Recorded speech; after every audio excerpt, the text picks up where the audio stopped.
mengucapkan selamat sore dan salam.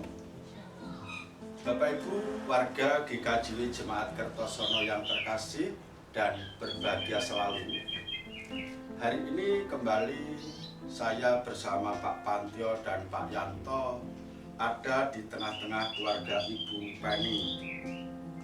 Kami semua ikut senang mendengarkan berita keluarga di tengah-tengah wabah COVID-19 yang sangat berpengaruh terhadap berbagai aktivitas di semua tempat. Ternyata di balik itu semua ada berita yang sungguh membuat kita semua senang dengan perjalanan keluarga Bu Penny berikut anak dan cucu. Itu Bapak Ibu yang perlu menjadi berita sukacita kita semua warga GKJW Jemaat Kertosono. Dan dalam waktu kesempatan yang berbahagia ini, bersama-sama kita akan membangun ibadat. Mari kita masuk di dalam ibadat dengan pengakuan yang demikian. Ibadat keluarga di GKJW Jemaat Kertosono hari ini kami lakukan hanya kepada Tuhan Allah Bapa yang Maha Kuasa, Pencipta langit dan bumi. Kasih karunia dan damai sejahtera Allah Bapa, Tuhan Yesus Kristus senantiasa ada di tempat kita masing-masing. Amin. Kita bernyanyi melalui Kidung Jemaat nomor 440 bait yang pertama dan 4. Di badai topan dunia Tuhanlah perlindunganmu, kendati goncang semesta Tuhan perlindunganmu, dan seterusnya. Di badai topan dunia Tuhanlah perlindunganmu, kendati goncang semesta Tuhanlah perlindunganmu. Ya Yesus gunung batu di dunia, di dunia, di dunia. Ya Yesus gunung batu di dunia, tempat berlindung yang teguh. Ya gunung batu yang tetap, Engkaulah perlindunganku. Di tiap waktu dan tempat, Engkaulah perlindunganku. Ya Yesus gunung batu di dunia, di dunia, di dunia. Ya Yesus gunung batu di dunia, tempat berlindung yang teguh. Kita masuk dalam doa untuk persiapan pelayanan firman. Mari kita berdoa. Kembali kami datang kepada Tuhan bersama keluarga Ibu Penny berikut anak cucu di tempat ini. Betapa kami bangga dan senang dapat saling berjumpa, walaupun hanya dalam waktu sesaat karena suatu keadaan. Kiranya kami mampu memaksimalkan perjumpaan ini dengan bersama-sama mencari kekuatan, penghiburan, petunjuk hidup yang baru hanya kepada Tuhan di dalam firman-Nya. Terima kasih Tuhan, berfirmanlah kepada kami, kami siap mendengarkan. Dalam nama Tuhan Yesus Kristus kami berdoa. Amin. Bacaan yang akan kita renungkan bersama kali ini dari kesaksian kitab Wahyu pasal 15 ayat 1 sampai 4. Wahyu itu kitab yang paling belakang. Wahyu pasal 15 ayat ayat 1 sampai 4. Saya baca Bapak Ibu yang demikian. Perikopnya ditulis di sana, nyanyian mereka yang menang. Dan aku melihat suatu tanda lain di langit, besar dan ajaib. 7 malaikat dengan 7 malapetaka terakhir. Karena dengan itu berakhirlah murka Allah. Dan aku melihat sesuatu bagaikan lautan kaca bercampur api. Dan di tepi lautan kaca itu berdiri orang-orang yang telah mengalahkan binatang itu dan patungnya dan bilangan namanya. Pada mereka ada kecapi Allah. Dan mereka menyanyikan nyanyian Musa, hamba Allah, dan nyanyian anak domba. Bunyinya, besar dan ajaib segala pekerjaanmu ya Tuhan Allah yang Maha Kuasa. Adil dan benar segala jalanmu ya Raja segala bangsa. Siapa yang tidak takut ya Tuhan dan yang tidak memuliakan namamu? Sebab Engkau saja yang kudus. Karena semua bangsa akan datang dan sujud menyembah Engkau, sebab telah nyata kebenaran segala penghakiman-Mu. Demikian, yang berbahagia adalah kita semua yang setia mendengarkan firman Tuhan ini, mau merenungkan dan menyatakannya dalam kehidupan sehari-hari. Amin. Ibu Bapak yang dikasihi Tuhan, saya baca ulang ayat yang kedua yang demikian. Dan aku melihat sesuatu bagaikan lautan kaca bercampur api. Dan di tepi lautan kaca itu berdiri orang-orang yang telah mengalahkan binatang itu dan patungnya dan bilangan namanya. Pada mereka ada kecapi Allah. Ibu, Bapak yang dikasihi Tuhan dan adik, tiada kegembiraan melebihi kegembiraan orang yang menang atas sebuah pertandingan atau peperangan. Seperti hari raya bagi mereka yang dengan penuh waktu menjalankan puasa. Seperti seorang perempuan yang habis bersalin atau melahirkan. Mbak Yu yang akan melahirkan lagi tentu sudah tidak punya kekhawatiran atau ketakutan sedikit pun karena ini sudah yang ketiga kali. Paling tidak dengan pengalaman 2 kali yang sudah pernah terjadi itu membuat sebuah keyakinan. Kali bahasane bisa ngomong ngeten. Lairnya masih jarine wong-wong loro wong aku yo setawa wis ngono kae. Tapi apapun alasannya tetap sedikit banyak pasti selalu berumur. Tapi begitu anak sudah lahir dan ada di pangkuan, kegembiraan yang terjadi itu seakan-akan sudah tidak mengingatkan lagi ketika kita ngelarang. Nah, saya punya pengalaman pribadi, kalau mungkin panjenengan pernah mengalami seperti saya. Mangan pencet iku lho Bapak Ibu. Nah, oleh mergo saka nyinggek menek karo bandeng balang. Iku enak dhewe iki nek oleh balang. Dadi balang niku ora mesti pisan budut terkenal. Sampai rasane meh keple tangan iki lagi entuk walah niku enak.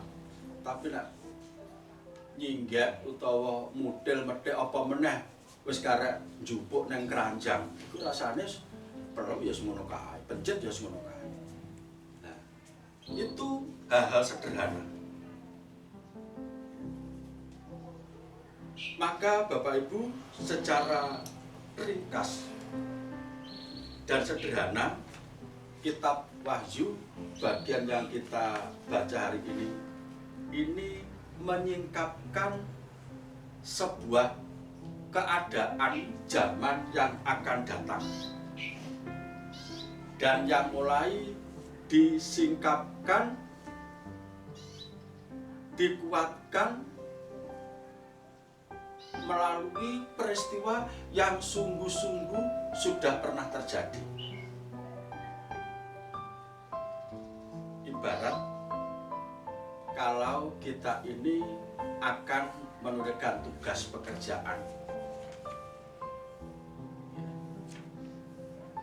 Kalau Mbak Yu pernah bekerja di Pegadaian, sadurunge nyambut gawe ini kok nek ditawani pegawai itu gelem nyambut gawe ning Pegadaian. Nek panjenengan langsung jawab gelem gak apa-apa. Tapi nek panjenengan masih menimbang-nimbang, kira-kira pertimbangan panjenengan apa? Kira-kira sing panjenengan takokke dhisik napa nek ditawani gawean? Sing ditakoni bayarane piro? Nah, ngoten nah. Nek dikongkon sadurunge budal opahe apa? Kan begitu. Harus jelas. Ya. Maka Bapak Ibu, seseorang ini wajar kalau harus tahu dulu apa yang nanti akan menjadi hak, kepastian yang menjadi upahnya bila saya ini harus melakukan sebuah tugas atau pekerjaan. Nah, ini juga sama Bapak Ibu, sebagaimana yang dialami oleh Rasul Yohanes kala itu harus menderita, dibuang di Pulau Patmos, dan banyak menerima ilham dari Tuhan sendiri untuk disampaikan, dicatat sebagai kitab Wahyu ini, guna memberi keyakinan, kepastian bagi orang-orang yang senasib sama-sama terpanggil oleh Tuhan Allah di dalam Kristus Yesus. Nek kongkon kupat kudu padha karo Rasul Yohanes yang dibuang, diasingkan di Pulau Patmos, dan harus mau mestinya tekone kan oleh apa so. Lah nek upahe urung mesti, ning pegaweane abote wis mesti, sapa gelem nglakoni? Kan begitu. Inilah yang dicatat oleh Rasul Yohanes tentang peristiwa yang sudah mulai disingkapkan, bahwa akan terjadi bla bla bla bla demikian, dan kejadian itu mirip seperti apa yang sudah pernah terjadi.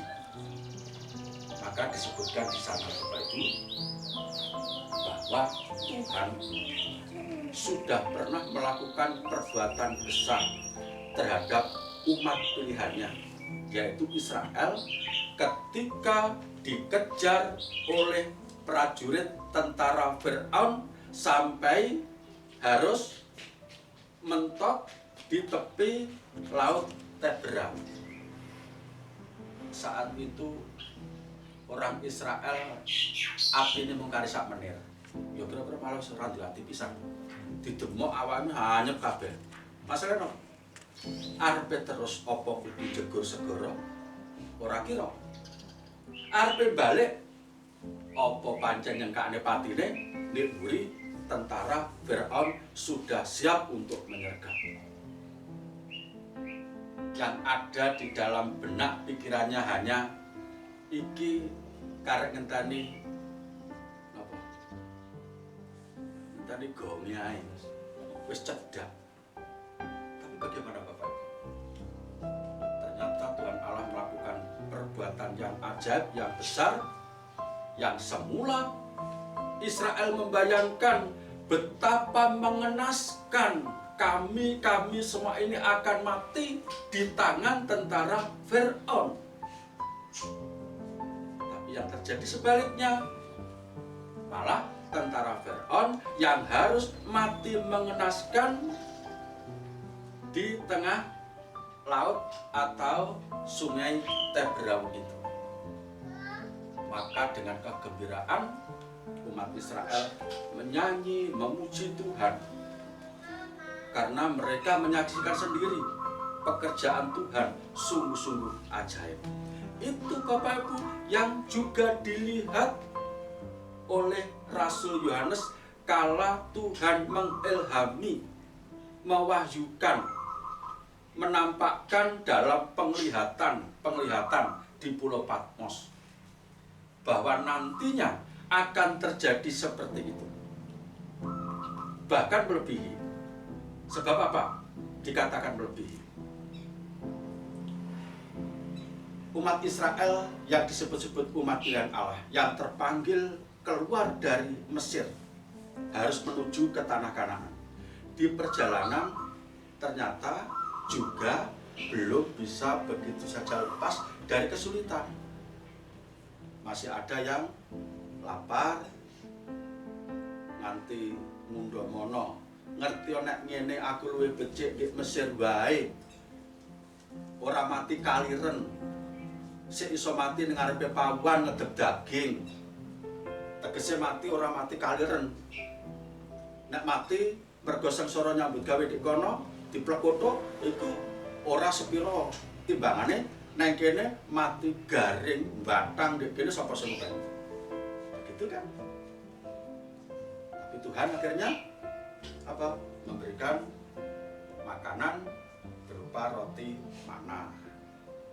Mundomono ngedumel karena tidak pernah makan daging, diberikan burung puyuh.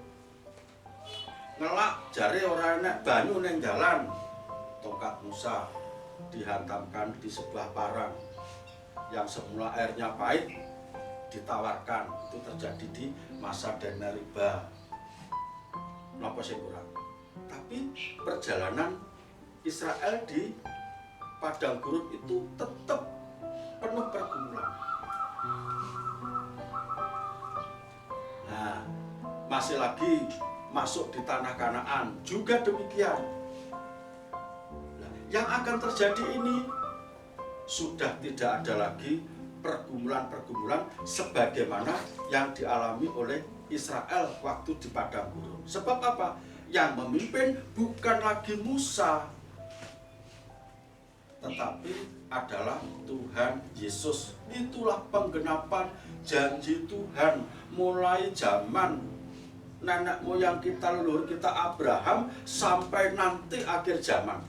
Itu pusatnya yang membawa saya dan panjenengan yang memimpin ke tanah abadi, bukan hanya tanah Kanaan yang masih perlu diupayakan, tetapi tanah yang abadi yang sudah siap, yang benar-benar memberikan damai sejahtera abadi, itu adalah Tuhan Yesus.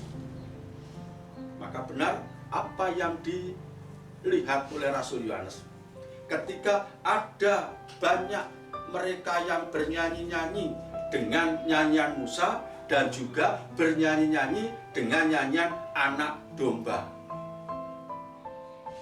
Ini kita kesih sebagian yang sudah terjadi itu menjadi bukti bahwa nanti akan terjadi seperti itu juga, bahkan melebihi.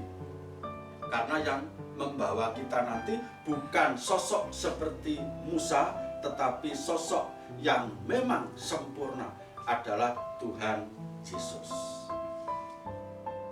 Ibu bapak yang dikasihi Tuhan, maka kita perlu bersyukur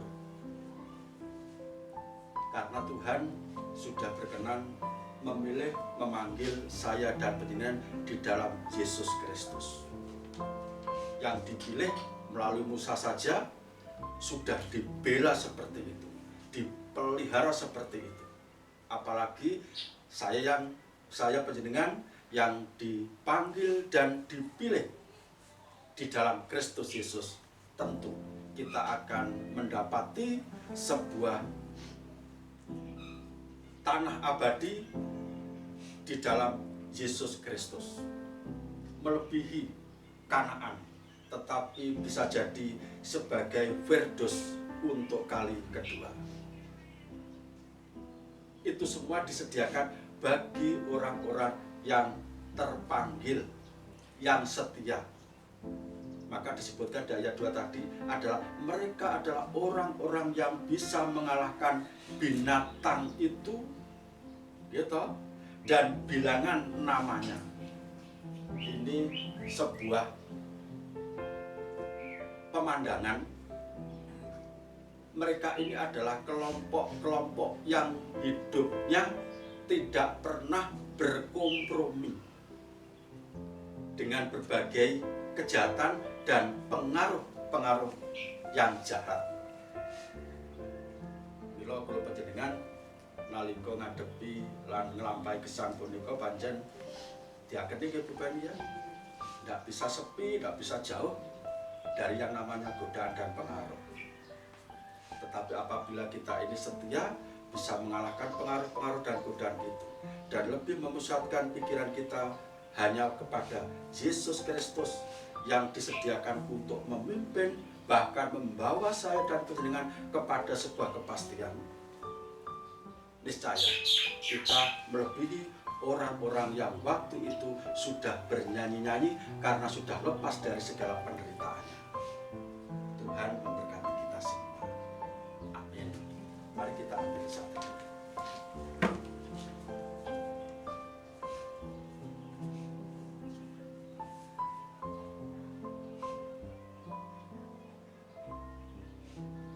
Amin. Kita sambut kembali bersama-sama Kidung Jemaat nomor 446, kita nyanyikan bait yang pertama dan 3. 446 bait pertama dan 3 sekaligus kita akan menghimpun persembahan. Setialah kepada Tuhanmu, hai kawan yang benar, dan seterusnya. Setialah kepada Tuhanmu, hai kawan yang benar. Setialah sokongannya tentu di jalan yang berat. Kan datang Raja yang berjaya menolong orang yang percaya. Setialah 3. Setialah, bertahanlah tetap sehingga kau menang.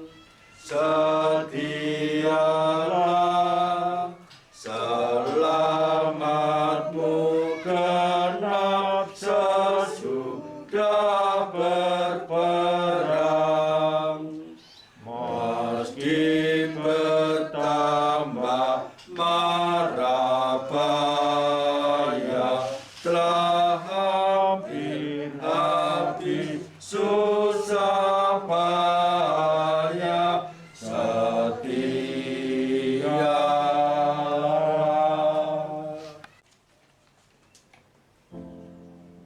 Kami datang kepada Tuhan dengan penuh syukur. Hari ini telah kami dapati kekuatan baru melalui pemberitaan firman Tuhan. Sungguh firman Tuhan menjawab segala pergumulan, termasuk bagi kami yang galau, yang gelisah. Firman Tuhan membawa kami kepada kepastian. Bagi kami yang susah sedih karena sakit, firman Tuhan akan memberi pertolongan dan kesembuhan. Bagi kami yang merasa berat dan penat, firman Tuhan yang menjadi sumber kekuatan. Sehingga kami pun akan tercipta seperti Raja Wali Muda yang siap untuk selalu melanglang guna memenuhi tugas panggilan Tuhan tanpa takut dan gentar. Berbagai godaan yang mesti terjadi siap untuk kami sikapi dengan penuh keyakinan. Hanya Tuhan Yesus yang menjadi sumber kekuatan dan pertolongan serta hidup kami. Tuhan, demikianlah pengakuan kami bersama. Dan kiranya Tuhan terus berkarya di tengah-tengah kehidupan keluarga Ibu Penny berikut anak cucu. Di tempat yang Engkau berikan di sini, senantiasa mampu untuk terus tumbuh dan berkembang. Sekalipun tercatat sebagai warga Marencong yang jauh dari persekutuan induk di Kertosono, tidak akan menjadikan saudara kami di sini tumbang, tetapi semakin tumbuh dan berkembang karena kuasa Yesus yang memimpin. Tuhan, kami berdoa untuk Mbak Yu yang saat ini sudah kembali menerima tanda-tanda kehadiran buah hati yang ketiga. Sudah waktunya menurut perkiraan kurang lebih 1-2 minggu ke depan. Tolong Tuhan, dalam persiapan diri menuju ke persalinan ini, Tuhan berkenan memberikan kekuatan, memberikan jalan hingga semuanya bisa lancar tanpa hambatan. Kami yakin Tuhan, pengalaman-pengalaman yang lalu masih terus untuk diingat, dan betapa Tuhan selalu menyertai dan memberkati. Suami yang sedang bekerja untuk mencukupi kebutuhan keluarga, Tuhan senantiasa menyertai dan memberkati, hingga suami ini pun senantiasa mampu untuk memenuhi tugas tanggung jawabnya. Tuhan, kami berdoa untuk Ibu Penny yang punya pekerjaan khusus sementara tempatnya begitu jauh di Kertosono. Setiap pagi dan sore harus melakukan perjalanan yang cukup jauh. Tolong Tuhan, buatlah Bu Penny beserta keluarga tetap nyaman dan senantiasa senang dalam perlindungan Tuhan sendiri. Tuhan, di tengah-tengah persekutuan ini kami ingat akan beberapa saudara kami yang sedang bergumul karena sakit, seperti Bapak Pujiarso, Bapak Slamet Yakub, Bapak Danar Wahyudi, Bapak Agus Julianto, ada Ibu Tuti Nono, ada Ibu Kartini Suwoyo yang beberapa hari ini harus istirahat penuh di rumah karena keadaannya. Ibu Eti Pantom, walaupun dalam kondisi yang belum begitu sepenuhnya sehat, namun hari ini sedang melakukan perjalanan demi keluarga, demi anak cucu di Semarang, Jakarta, dan Bandung. Tolong Tuhan, berkati semuanya agar mereka tetap kuat dan sehat, termasuk Mbak Reni dan juga Mbak Novianti yang saat ini sedang terganggu kesehatannya. Kiranya Tuhan berkenan, doa kami dari tempat ini senantiasa Engkau mendengarkan dan berdampak pada perubahan dan kesembuhan saudara-saudara kami di tempat yang jauh. Sementara untuk pergumulan lain yang kami tidak bisa menyebutkan satu persatu, tolong Tuhan Engkau tetap memberkati. Terima kasih Tuhan, bersama ini kami bawa persembahan yang mampu kami himpun. Kiranya Tuhan memberkati. Di dalam nama-Mu Tuhan kami Yesus Kristus kami berdoa. Amin. Kita tutup dengan Kidung Jemaat nomor 445. Kita nyanyikan bait yang pertama dan 3. Harap akan Tuhan, hai jiwaku, Dia perlindungan dalam susahmu, dan seterusnya. Harap akan Tuhan, hai jiwaku, Dia perlindungan dalam susahmu. Jangan resah, tabah berserah,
sedih, nanti berhenti. Yesus memberikan hidup abadi. Habis derita di dunia, purna sukacita, haleluya.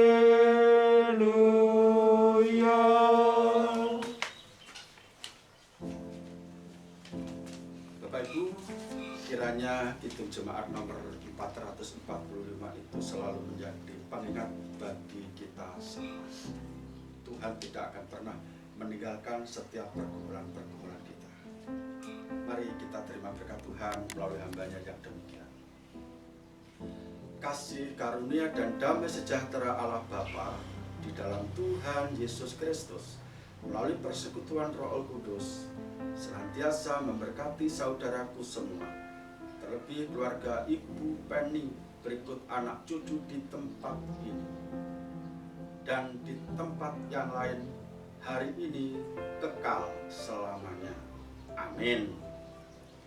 Demikian Bapak Ibu untuk ibadat bersama keluarga Ibu Penny. Kiranya Tuhan memberkati kita semua dan mengucapkan selamat sore, selamat bergabung, berkumpul, berbagi di dalam keluarga masing-masing. Tuhan memberkati.